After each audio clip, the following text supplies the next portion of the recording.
বিএনপির ভিতরে যুব দল, তাঁতি দল, ছাত্র দল, এই দল সেই দল সব মিলাই 35%। আর একক ছাত্র সংগঠন হিসেবে শুধুমাত্র ইসলামী ছাত্র শিবিরের 31% গুমের শিকার হয়েছে। আমাদের ভাইদেরকে গুম করে আয়নাঘরে বন্দি রাখা হয়েছে। আমাদের এখনো 6 জন ভাইকে আমরা এখনো ফেরত পাই নাই। এখনো গুম অবস্থায় আমাদের ভাইরা রয়েছে, আমরা জানি না কি অবস্থা। আমাদের তার কোনো দোষ নাই। আমাদের আর কোনো দোষ নাই। দোষটা হচ্ছে আমরা দিনের কথা বলি কেন না।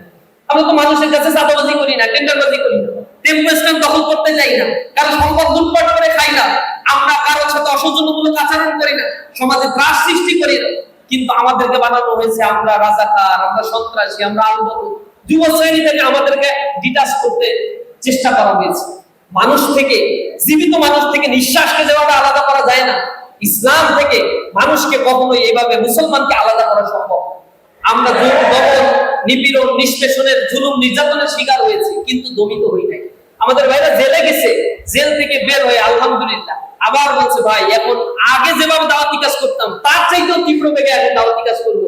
জীবনটা আল্লাহর রাস্তায় দেওয়ার সংকল্প করছি, মরার আগ পর্যন্ত এই পথেই চলবো ইনশাআল্লাহ। এভাবে চেতনা নিয়ে আমাদের ভাইরা দাঁড়িয়েছে। এর কারণে আওয়ামী ফ্যাসিবাদকে বিদায় করেছি আমরা আলহামদুলিল্লাহ। এবং দেখেছেন প্রতিটা স্কুল, কলেজ, মাদ্রাসা, ইউনিভার্সিটিগুলোতে ছাত্রদের মধ্যে ইসলামী ছাত্র শিবিরের ব্যাপারে একটা গণজোয়ার তৈরি হয়েছে। আগে মিডিয়ার এত দৌরাত্ম্য ছিল না।